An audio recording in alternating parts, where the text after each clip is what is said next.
Hello friends, welcome to my YouTube channel. कैसे हो सभी? आई होप आप सभी ठीक होंगे। तो दोस्तों, आपको पता है कि हम अभी वर्तमान में मध्य प्रदेश पुलिस 2023 के एग्ज़ाम चल रहे हैं, जिनकी अति संभावित प्रश्न दोस्तों एक्सपेक्टेड क्वेश्चन यहाँ पर करवाए जा रहे हैं, जो कि आपके एग्जाम पे काफ़ी हेल्प कर रहे हैं। क्यों? क्योंकि बहुत सारे दोस्तों ने कहा कि सर यहाँ से बहुत सारे प्रश्न एग्जाम में डायरेक्टली पूछे जा रहे हैं। तो दोस्तों, ये सीरीज हम कंटिन्यू कर रहे हैं और कंटिन्यू दोस्तों ये चलेगी जब तक कि आपके एग्जाम खत्म ना हो जाए। तो दोस्तों, अपना प्यार और सपोर्ट बनाए रखें। इसी के साथ दोस्तों, बिना टाइम आपका गवाए हम चलते हैं आज के पहले प्रश्न की तरफ। तो देखिए दोस्तों, पहला प्रश्न आज कुछ इस प्रकार से है और दोस्तों बहुत ही शानदार प्रश्न ये आपके लिए रहने वाला है। तो चलिए दोस्तों, इसको हम सोल्व कर लेते हैं। देखिए दोस्तों, क्या दिया हुआ है। यदि P square Q square R square बराबर 68 दे रखा है, P plus Q plus R बराबर 14 दे रखा है, तो आपको बताना है P Q Q R R P. तो दोस्तों देखिए, यहाँ से कुछ आप समझ रहे होंगे, एक पैटर्न फॉलो हो रहा है। कौन सा वाला? दोस्तों ये वाला ए प्लस बी प्लस सी का अगर होल स्क्वायर हम करते हैं तो यहाँ पर आता है दोस्तों, देखिए A square plus B square plus C square plus 2ab plus B C plus में सी है। तो दोस्तों देखिए, ये पैटर्न पूरा फॉलो हो रहा है, जो कि यहाँ पर बस इतना चेंजेस किया है कि ए बी सी ले लिया पी क्यू आर की जगह, राइट। तो देखिए दोस्तों, ए बी सी की जगह हम क्या रिप्लेस कर देते हैं, B A plus P plus Q plus R कर देते हैं। तो देखिए लिख देते हैं, देखिए पी प्लस में क्यू प्लस में दोस्तों आर, आर का दोस्तों वर्ग बराबर में क्या आ जाएगा दोस्तों, देखिए पी स्क्वायर प्लस में क्यू स्क्वायर प्लस में आर स्क्वायर प्लस 2 कोष्ठक में ए बी मतलब पी क्यू प्लस में क्यू आर प्लस में आर पी, राइट दोस्तों। ये हमारा प्रश्न होगा। चलिए आगे बढ़ लेते। देखिए दोस्तों, P plus Q plus R की वैल्यू कितनी दे रखी? 14, और 14 का वर्ग होता है दोस्तों 196, ठीक है। अब देखिए P square R square plus Q R P square plus Q square plus R square की वैल्यू 68। अब दोस्तों देखिए 68 यहाँ आ जाएगी, तो बराबर के इधर माइनस हो जाएगा, तो माइनस के 68 कर दो।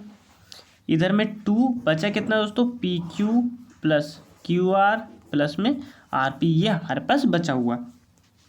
तो दोस्तों आपको क्या करना, काट देना। देखिए 2 से इसको काट दीजिए, 2 9 में 18, 2 8 16 माइनस 2 3 6 और 2 चौक 8, 34 को हटा दीजिए दोस्तों। 8 में से 4 गया, कितना बचा? 4, और 9 में से 3 गया 6। तो कुल मिलाकर दोस्तों देखिए P Q plus Q are plus R P, जो कि हमें ज्ञात करना था, उसके बराबर में 64 आ गया। तो 64 हमारा दोस्तों करेक्ट आंसर हो जाएगा। तो आई होप दोस्तों आपको समझ में आ गया होगा। देखिए दोस्तों 64 ऑप्शन नंबर सी में यहाँ पर दे रखा है, जो कि आपका करेक्ट आंसर हो जाएगा। चलिए दोस्तों बढ़ते हैं अगले प्रश्न की तरफ। देखिए दोस्तों, अगला प्रश्न कुछ इस प्रकार से, और प्रश्न आपसे क्या डिमांड कर रहा है ये देख लेते हैं। देखिए 30%, 20% और 10% श्रृंखला के समान एकल छूट ज्ञात करें। मतलब ये दोस्तों तीनों छूटें हैं, मतलब यहाँ पर छूट दी गई है, डिस्काउंट दिया गया है, और इनकी एक समान जो छूट है वो आपको बताना है। तो देखिए दोस्तों, अगर मैं बताऊं 30% होता है दोस्तों 3/10, राइट। 20% 1/5 और 10% 1/10 यहाँ पर दोस्तों होता है, ठीक है। अब यहाँ पर डिस्काउंट देना, तो दोस्तों देखिए 10 में से 3 गए तो कितना बचेगा दोस्तों? 7 बचेगा। 5 में से दोस्तों 1 जाएगा तो 4 बचेगा, और 10 में से 1 जाएगा तो दोस्तों कितना बचेगा? 9 बचेगा। ये हमारी टोटल डिस्काउंट आ जाएगी। मतलब ये दोस्तों पहला का प्राइस, और ये दोस्तों बाद वाला आफ्टर डिस्काउंट वाला, ठीक है। देखिए 4 से काटिए, 2 दूनी 4, 2 पंज 10, 2 से 10 को काटिए, 2 पंज 10, ठीक है। देखिए 5 25, 25 पंज 125, ठीक है साहब। देखिए 9 7 63। तो कुल मिलाकर दोस्तों पहले कितना था? 125, अब कितना बचा? 163। तो घटा दीजिए, देखिए 5 में से 3 गया 2, 12 में से 6 गए 6, तो 62 बचा दोस्तों। किसके रेस्पेक्ट में? 125 के इंटू कर दो दोस्तों 100। तो यहाँ से अगर हम काटेंगे तो क्या हो जाएगा? देखिए दोस्तों 25 चुक 100, 25 पंज 125, 4 का गुणा 4 दूनी 8, 4 छंकी 24, 248 बटे दोस्तों 5। अब इसका दोस्तों क्या करना, आपको भाग लगा देना। देखिए 5 चौक 20 बचा 4 48 हो गया, पनम 45 बचा 3 पॉइंट लगाकर 30 हो गया, पंचक 30, तो 49.6 दोस्तों हमारा परसेंट करेक्ट आंसर हो जाएगा, जो कि ऑप्शन नंबर देखिए दोस्तों सेकंड में दिया हुआ। तो आई होप दोस्तों आपको समझ में आ गया होगा कि एकल छूट वाले प्रश्न को हम कैसे कर सकते हैं, राइट। चलिए बढ़ते हैं आगे के प्रश्न की तरफ। देखिए अगला प्रश्न क्या है दोस्तों, मैं पहले पढ़वा देता हूँ फिर हम इसको सोल्व करते हैं। देखिए एक हार की कीमत 3 विक्रेताओं से गुजरते हुए 65% तक बढ़ जाती है, मतलब दोस्तों इंक्रीज हो जाती है, ठीक है, कितने 3 विक्रेताओं तक। यदि पहले और दूसरे विक्रेताओं ने क्रमशः 20% और 25% लाभ प्राप्त किया तो तीसरे विक्रेता द्वारा प्राप्त प्रतिशत, देखिए तीसरे व्यक्ति द्वारा प्राप्त प्रतिशत लाभ ज्ञात कीजिए, राइट। आ गया होगा दोस्तों समझ में। तो चलिए दोस्तों हाँ इसको हल कर लेते हैं, राइट। देखिए पूछ रहा है कि तीसरे व्यक्ति द्वारा कितना लाभ हल किया। देखिए मान लो कोई 100 रुपये की वस्तु थी, ठीक है, उसको दूसरे व्यक्ति ने 20% लाभ पर बेचा। 20% क्या होता है दोस्तों, 6/5, और पहले व्यक्ति ने 25% लाभ, 25% होता है 5/4। अब ये दोस्तों बढ़ी हुई कीमत एक देखो, पहले ने तो एक से कीमत ले ली, राइट, दूसरे ने इतना बढ़ा लिया, तीसरे ने इतना बढ़ा लिया, और तो कितना हो गया 65% तक बढ़ जाती है। 65 बोले तो जैसे तो 100 से 165/100, राइट, ठीक है, काट दीजिए। देखिए दोस्तों 5 से इसको काटा, 5 दिया 15 और एक बचा 5 दिया 15, ये हो गया दोस्तों 33, ठीक है। अब दोस्तों 3 से काटिए, 3 दूनी 6, 3 एकम 3, 3 एकम 3, 2 से 4 को काट दीजिए दोस्तों 2, 5 दूनी 10, 10 से कट गई दोस्तों 0, राइट। बचा कितना दोस्तों, x बराबर 11/10। ये दोस्तों फ्रैक्शन में परसेंट में बदल दो, 100 का गुणा कर दो दोस्तों। देखिए दोस्तों 1 0 से 1 0 गई, 11 धमी 110, तो कुल मिलाकर 100 से कितना जाता है दोस्तों 10। तो कुल मिलाकर यहाँ पर 10% जो है लाभ प्राप्त किया किसने, तीसरे वाले व्यक्ति ने। तो आई होप दोस्तों आपको समझ में आ गया होगा। 110 दोस्तों 100 देखिए हर चीज़ का बेस होता है, तो 10 आया तो कुल मिलाकर उसने कितना परसेंट, 10% लाभ प्राप्त किया है। तो आई होप आपको करेक्टली आंसर आ गया होगा और समझ में भी आ गया होगा। चलिए अगला प्रश्न की तरफ हम बढ़ते हैं। अगला प्रश्न क्या है दोस्तों, यदि 15 नोटबुक का क्रय मूल्य 20 नोटबुक के विक्रय मूल्य के बराबर है तो प्रतिशत लाभ या हानि ज्ञात कीजिए। तो चलिए दोस्तों इसको भी सोल्व कर लेते हैं। देखिए 15 नोटबुक का क्रय मूल्य, तो 15 नोटबुक का सीपी बराबर हो जाएगा दोस्तों 20 नोटबुक के एसपी के बराबर। तो एसपी और सीपी का रेशियो क्या आ जाएगा दोस्तों, देखिए एसपी और सीपी का रेशियो आ जाएगा, देखिए दोस्तों 5 तिया 15, 5 चौके 20, तो 4/3 आ जाएगा। तो लॉस कितने का हो रहा है दोस्तों, 1 का लॉस हो रहा है। किस पर हो रहा है दोस्तों, 4 पर हो रहा है। गुणा किसका कर दो दोस्तों, 100 का। 4 से 100 कटता है दोस्तों 25%, तो 25%। देखिए दोस्तों सीपी ज़्यादा है एसपी कम है, इसका मतलब क्या हो रहा है दोस्तों, लॉस हो रहा है, डिक्रीज हो रहा है। तो ए ऑप्शन देखिए करेक्ट आंसर हो जाएगा। जल्दी जल्दी में दोस्तों बी ऑप्शन आपको करेक्ट नहीं करना है, क्योंकि बी ऑप्शन प्रॉफिट है, हमें लॉस चाहिए, तो लॉस जो है ए ऑप्शन हो जाएगा। चलिए बढ़ते हैं आगे के प्रश्न की तरफ।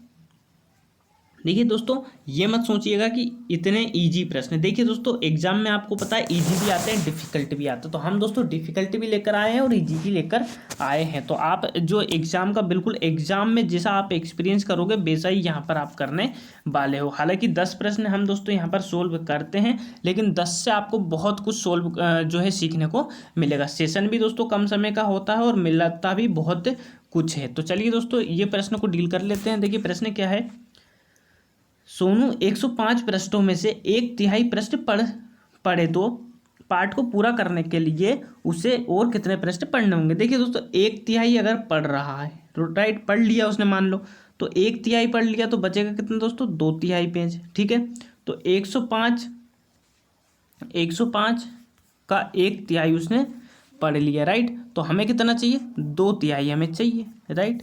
तो देखिए दोस्तों 3 से इसको काटिए, कितना बचेगा दोस्तों, देखिए दो हिस्सा चाहिए, राइट दोस्तों। 3 से काटिए दोस्तों, देखिए 3 तिया 9, 1 बचा 3 5 15, गुणा में 2 कर दो तो 35 दूनी 70। तो कुल मिलाकर दोस्तों उसको 70 पेज पृष्ठ और पढ़ने होंगे जब इसके जो पाठ है पूरा हो जाएगा। तो ऑप्शन नंबर देखिए दोस्तों सी के जो है हमारा करेक्ट आंसर हो जाएगा। चलिए आगे के प्रश्न की तरफ बढ़ते हैं। देखिए दोस्तों इस प्रकार के प्रश्न को हम कैसे करते हैं आपको पता है, देखो वैसे करेंगे तो काफ़ी दिक्कत हो जाएगी, तो हम इसको करते हैं डिजिटल सम से। तो चलिए दोस्तों देखिए 6 और 4 10, 10 का डिजिटल सम 1, ठीक है।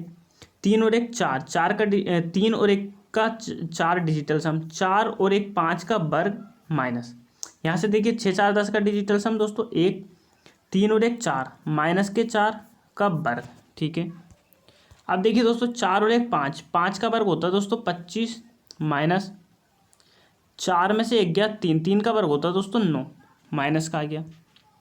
अब दोस्तों देखिए 5 और 7 कितना, 5 और 2 होता है 7, -9, तो -9 में से 2 जाएगा तो बचेगा दोस्तों -2, तो -2 बच रहा है। तो अब मैं देखिए रफ करता हूँ और थोड़ी सी चीज़ बताता हूँ।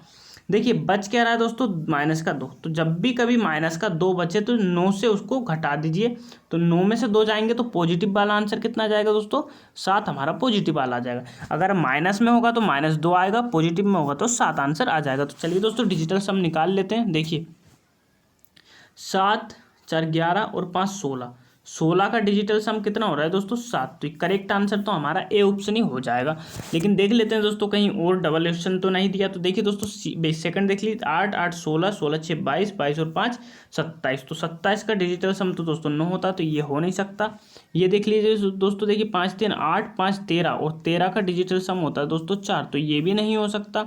एक ऑप्शन लास्ट जो दिया वो भी देख लेते हैं दोस्तों। देखिए 5 4 9 तो कट ही जाएगा, 8 से 14 का 5 होता है, तो ये भी नहीं हो सकता। कुल मिलाकर दोस्तों हमारा जो ए ऑप्शन है वो ही करेक्ट आंसर हो जाएगा। तो आई होप दोस्तों आपको समझ में आ गया होगा। चलिए बढ़ते हैं आगे के प्रश्न की तरफ। देखिए दोस्तों अगला प्रश्न कुछ इस प्रकार है, प्रकाश एक काम को 366 दिनों में कर सकता है, तो 6 दिनों में कितना काम करे। तो दोस्तों देखिए ये सब प्रश्न बहुत पूछे गए हैं पिछली बार, तो ऐसे अभी भी पूछे जा रहे हैं और पूछे जाएंगे दोस्तों। क्यों? क्योंकि दोस्तों ये लास्ट की शिफ्ट के एग्जाम के पेपर हैं, तो लास्ट में ऐसे प्रश्न पूछे जाएंगे। देखिए दोस्तों दिन ही दिन है, तो देखिए 6 दिनों में 366 कुल मिलाकर इतना कर दो, तो देखिए दोस्तों 6 छंग 6 कम 6, 6 छंग 36, 6 कम 6, तो कुल मिलाकर 1/61 काम दोस्तों कर लेंगे, जो कि ऑप्शन नंबर देखिए दोस्तों डी ऑप्शन में दिया हुआ है। तो आई होप आपको समझ में आ गया होगा। चलिए अगले प्रश्न की तरफ बढ़ते हैं। देखिए दोस्तों अगला प्रश्न कुछ इस प्रकार से है, यहाँ पर आपके सामने यहाँ पर अगला प्रश्न जो है कि दिया हुआ है। अगला प्रश्न में दोस्तों क्या है, देखिए यदि 31 लड़के 4 दिनों में 1240 रुपये कमाते हैं, तो 32 लड़के 8 दिनों में क्या कमाएंगे। देखिए दोस्तों जब कभी भी जैसे MDH वाला फॉर्मूला लगाते हैं, MDH और MDH, राइट, ये वन वाला मान लो और ये सेकंड वाला मान लो, तो बट्टे में हमेशा क्या आता है दोस्तों, देखिए एक तो वर्क आता है और एक आता है बेजेस, इधर भी वर्क और इधर भी बेजेस, ये 1 1 और ये 2 2 हो गया, राइट। तो इसी में दोस्तों हमको बांटना है, तो चलिए बांट देते हैं। देखिए थोड़ा सा रफ कर देता हूँ मैं ताकि समझने में कोई दिक्कत ना आए। चलिए अब हो गया रफ। देखिए दोस्तों 31 बॉयस ने, ये लड़कों ले लो, ने 4 दिनों में 1240, आपको पता है नीचे आएगा बराबर 32 लड़कों ने 8 दिनों में कितना कमाया, तो मान लो 100 रुपये कमाया, ठीक है साहब। अब यहाँ से क्या करना है, काट देना। देखिए 4 से काटा 8 को 2 बार, 31 से 124 को काटा कितने बार दोस्तों, 4 बार, 40 हो गया। अब देखिए 40 का गुणा 2 में करेंगे तो कितना हो जाएगा दोस्तों, 80 हो जाएगा यहाँ पर, ठीक है। तो 8 का गुणा 2 में कर दो, 8 दूनी 16 बचा 1, 8 3 24 और 1 हो गया दोस्तों 25, तो 2560 रुपये दोस्तों कमाएंगे। तो 2560 देख लेते किस ऑप्शन में दोस्तों, देखिए सी में नहीं है, डी ऑप्शन में दोस्तों देखिए 2560 दे रखा है, जो कि हमारा करेक्ट आंसर हो जाएगा। तो आई होप दोस्तों MDH प्रकार के सवाल जो करने होते हैं उनको आपको नहीं करना सीख लिया होगा। चलिए दोस्तों बढ़ते हैं अगले प्रश्न की तरफ। देखिए दोस्तों 29 से विभाजिकता का नियम है, आपसे पूछा, तो आपको पता है वैसे हम ऑप्शन से आंसर दे सकते हैं, बट मान लो हमें नहीं आता तो क्या करेंगे। देखिए 29 को हमें ऐसे टेंस के पास ले जाना है जहां पर कि 0 वाला बन जाए। तो देखिए दोस्तों 29 के बाद 30 ही होता है, मतलब 29 से कम 29। देखिए 29 गुणा 1 प्लस 1 कर देंगे तो कितना हो जाएगा 30। तो 29 को अब हम क्या लिख सकते हैं, देखिए दोस्तों 10 गुणा 3 माइनस 1। अब माइनस है तो वहां पर क्या करेंगे दोस्तों, प्लस करना है, ठीक है साहब। अब देखिए दोस्तों 3 है तो यूनिट डिजिट को हम 3 से गुणा करेंगे, तो देखिए 4 को गुणा 3 से करेंगे, 4 3 कितना हो गया दोस्तों 12। तो बाकी चीज़ में जो 14 8 9 6 में 12 को जोड़ दें। देखिए दोस्तों 6 2 8, 9 और 1 10 की 0 क्रिया 1, 8 और 1 9 और 14। फिर 8 को दोस्तों 3 से गुणा करेंगे, 8 दिया हो गया दोस्तों 24। तो 24 को बाकी में जोड़ देंगे, तो दोस्तों 4 0 में 4 जोड़ा 4, 9 में 2 जोड़ेंगे 1, 9 10 0 1 2। फिर दोस्तों 4 का गुणा 3 में करेंगे 12, 12 को जोड़ दो तो इससे देखिए 2 1 3 1 और 2। अब 3 का गुणा फिर 3 में कर दो तो 9 हो गया, और 9 जोड़ेंगे तो देखिए दोस्तों 21 में 9 जोड़ेंगे तो 30, तो 30 तो कटेगा नहीं। कुल मिलाकर दोस्तों पहला ऑप्शन हमारा नहीं हो सकता। अब दूसरा ऑप्शन ऐसे चेक कर लेंगे। देखिए दोस्तों क्या था दोस्तों, 10 गुणा 3 माइनस 1। अब दोस्तों इसको ले लेते हैं। देखिए दोस्तों 3 का गुणा 3 में करेंगे 9 आ जाएगा, तो बाकी में से घटा देंगे, बचा क्या देखिए 8 6 4 1 3 में से 9 को जोड़ेंगे। राइट दोस्तों 9 को जोड़ दो, 9 3 12 का 2 1 आया, 1 और 1 2 4 8 6। अब 2 का गुणा दोस्तों 3 में कर दो, 2 3 6, 6 को इसमें जोड़ दो दोस्तों। देखिए 42 और 6 48, तो 86 48। अब दोस्तों 8 3 24, तो 24 को फिर इसमें जोड़ दो दोस्तों। तो देखिए 4 और 4 हो गया 8, 6 2 8 और 888 हो गया, फिर 8 दिया 24 दोस्तों हो गया, तो 24 को बाकी में जोड़ दो, तो 8 4 12 का 2 8 2 10 और 11 112। क्या 112 29 के पहाड़े में आता है? तो बिल्कुल नहीं आता दोस्तों। क्यों? क्योंकि 29 चौके होता है दोस्तों 116 और 28 दिया हो तो 112, तो नहीं आता। तो कुल मिलाकर ये भी आपका आंसर नहीं हो सकता। तो चलिए दोस्तों सी देख लेते हैं। देखिए दोस्तों सी डायरेक्टली दिया है, बेसिकली डायरेक्टली दे रखा है, मुझे पता भी था और देते भी हैं, लेकिन मैं आपको सोल्व करने का तरीका बता रहा है। देखिए दोस्तों 29 दिया 87, 29 दूनी 58, 29 से कम 29, तो कुल मिलाकर सी हमारा आंसर हो जाएगा। और अगर ऐसे डायरेक्टली दोस्तों नहीं दिया होगा तो आप जैसे अभी हमने बताया है वैसे आप किसी का भी नंबर निकाल सकते हो, डिजिटल सम डिजिटली डिविजिबिलिटी को निकाल सकते हो। ठीक है दोस्तों, आज की जो प्रश्न है दोस्तों उसका लास्ट क्वेश्चन है, उसको बड़े अच्छे से देखिएगा। देखिए प्रश्न क्या है, यदि एक 9 अंकों की संख्या, ये 9 अंकों की संख्या दोस्तों 88 से विभाज्य, तो y के न्यूनतम संभव मान के लिए 4x माइनस वाई का मान ज्ञात कीजिए। ठीक है साहब, लिख लेते हैं दोस्तों। देखिए 32 x 4 1 1 4 y और 2। ठीक है, अब दोस्तों देखिए 88 दिया है, तो 88 के जो है को प्राइम पेयर क्या हो जाएंगे दोस्तों 11 गुणा 8। राइट, प्रश्न में कुछ ऐसा बोला है कि बाय का न्यूनतम मान। राइट, ये बाय का हमें न्यूनतम मान रखना है। तो देखिए दोस्तों अब आपको पता है कि लास्ट के 3 डिजिट किसी भी संख्या के 8 से अगर डिविजिबल है तो समझ लो वो संख्या 8 से डिविजिबल हो जाएगी। ठीक है, तो देखिए दोस्तों बाई के अगर मान लो हम 0 रखते हैं तो 40 हो जाएगा, 8 5 40, 2 जाएगा नहीं जाएगा। अगर हम मान लो 1 रखते हैं तो 8 5 40 12 जाएगा क्या दोस्तों, नहीं जाएगा। 2 रखता हूँ 8 5 40 22 जाएगा क्या, नहीं जाएगा दोस्तों। देखिए 3 रखता हूँ तो 8 5 40 और 3 32 बचेगा, 8 चौक 32। तो कुल मिलाकर बाई का न्यूनतम वैल्यू तो दोस्तों 3 आ जाएगी। इससे आगे हमें जाना ही नहीं। क्यों नहीं जाना? क्योंकि न्यूनतम वैल्यू बोला है। ठीक है, अब दोस्तों 11 का डिविजिबिलिटी क्या कहता है कि इनके जो संख्या है उसका अल्टरनेटिव जोड़ लो, और फिर क्या करना है दोस्तों, अल्टरनेटिव जोड़ो, दोनों अल्टरनेटिव जोड़ना है।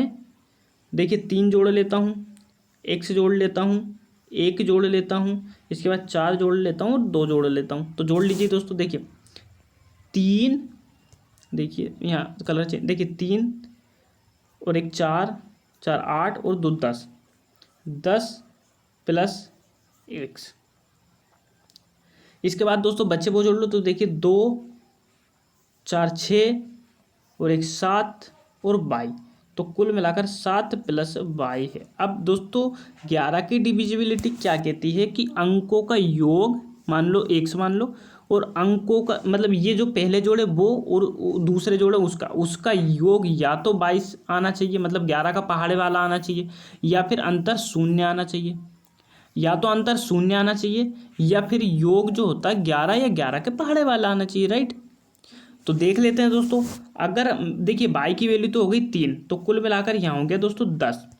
तो अगर मैं 11 लाऊं, देखिए दोस्तों अंकों का योग बेसिकली क्या होता है 11 होता है और अंतर शून्य होना चाहिए। तो अंकों का योग 11 आना चाहिए और अंतर शून्य आना चाहिए। ठीक है, तो देखिए दोस्तों 11 लाने के लिए मुझे ये 10 है, तो मुझे अगर x की वैल्यू देखिए एक अंक में रखना है, लेकिन अगर हमें 11 अगर लाएंगे तो ये 10 को घटाएंगे तो कुल मिलाकर यहाँ पर 11 होना चाहिए। 21 में से 10 घटाएंगे जब 11 बचेगा, लेकिन हमें एक अंक रखना है दोस्तों। तो देखिए दोस्तों 0 ले आए हम तो 10, तो इसको बनाने के लिए x की वैल्यू क्या रखनी पड़ेगी दोस्तों, हमें 0 रखनी पड़ेगी। तो 10 में से 10 जाएंगे तो कितना आ जाएगा दोस्तों, शून्य आ जाएगा। तो ठीक है दोस्तों, देखिए x की वैल्यू शून्य और y की वैल्यू हो गई 3। देखिए x बराबर 0, y बराबर हो गया दोस्तों 3। वैल्यू रख दो दोस्तों। देखिए 4, x की वैल्यू 0 माइनस y की वैल्यू 3, तो 4 में से गुणा 0 में किया तो 0 माइनस का 3, तो कुल मिलाकर दोस्तों माइनस का 3 जो है हमारा करेक्ट आंसर हो जाएगा, जो कि ऑप्शन नंबर दोस्तों देखिए सी में दे रखा है। तो आई होप दोस्तों आपको आज का सेशन बहुत ही शानदार लगा होगा, जानदार लगा होगा। अगर दोस्तों शानदार सेशन अगर आपको लगा है और सच मानिए अगर आपको हेल्प रियल में आपको मिल रही है तो प्लीज़ चैनल को सब्सक्राइब करें और दोस्तों के साथ वीडियो को शेयर करना बिल्कुल भी ना भूलें। मिलते हैं दोस्तों नेक्स्ट वीडियो में, तब तक के लिए थैंक यू, बाय बाय। और अगर वीडियो अच्छा लगा है तो जय हिंद कमेंट में अवश्य लिखें। मिलते हैं दोस्तों कल इसी टाइम इसी वक्त, तब तक के लिए धन्यवाद।